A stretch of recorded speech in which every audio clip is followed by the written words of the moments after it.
And I rise in support of the Gillibrand amendment. I am proud to support Senator Gillibrand's concerted effort to deal with the problem of sexual assault in our military.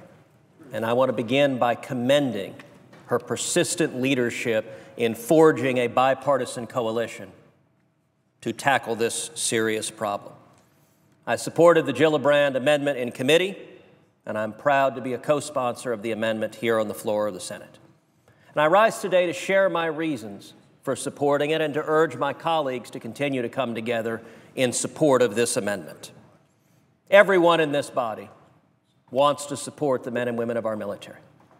And in the course of the Senate Armed Services Committee hearings on sexual assault, we heard testimony after testimony after testimony about the persistent problem of sexual assault in the military.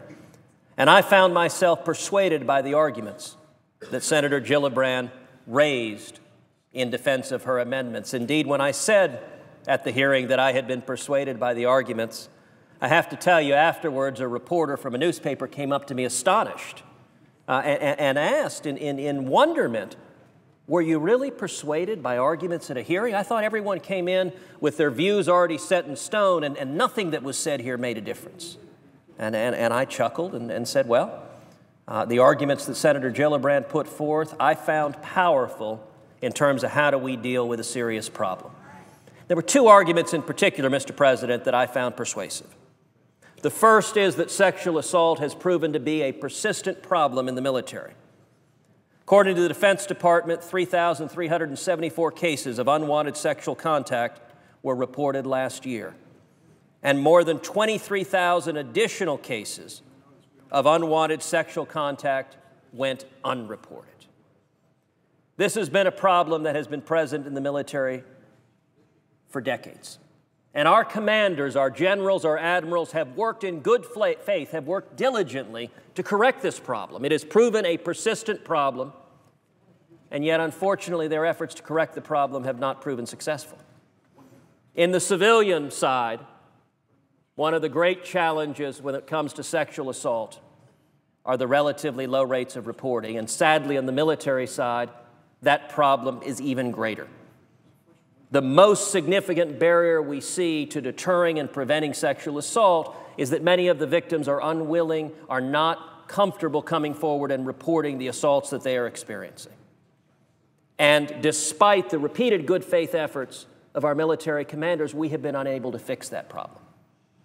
The second argument that Senator Gillibrand raised that I found quite persuasive is that a number of our allies, including Great Britain, including Israel, including Canada, including Germany, have implemented reforms quite similar to the reform she's proposing, which is namely that the decision whether to bring a prosecution for a crime like sexual assault should be made by an impartial military prosecutor and not by the commanding officer, who may well be the commanding officer both of the victim of the crime and the perpetrator of the crime.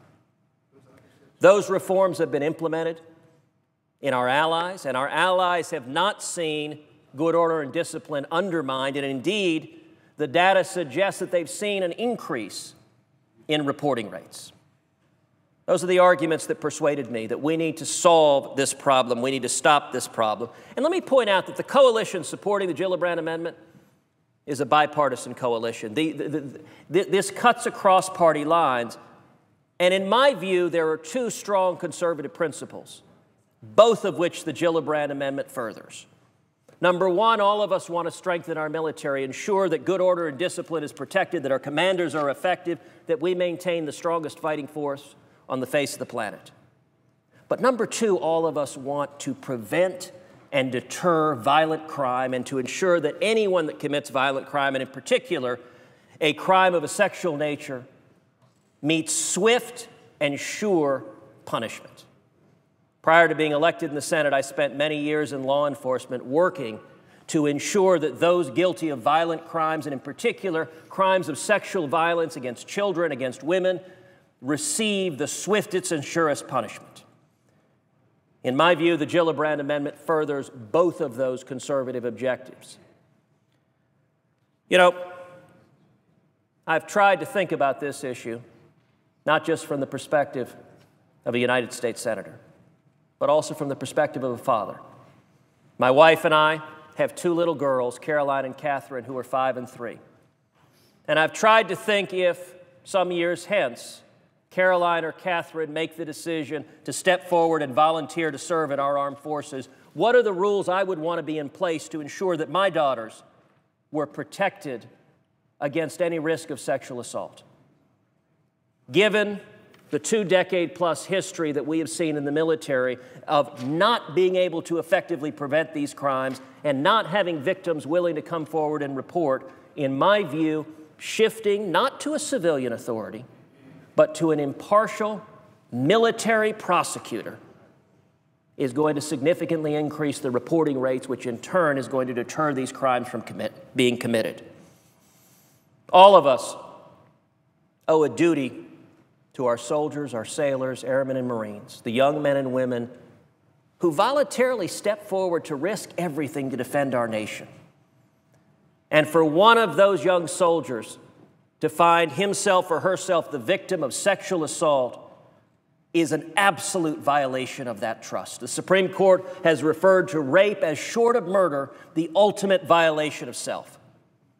All of us have an obligation to make sure we are protecting our soldiers. And you know, an environment where young men and women in the military fear the risk of sexual assault or are not able to come forward and report those crimes is not an environment that furthers good order and discipline.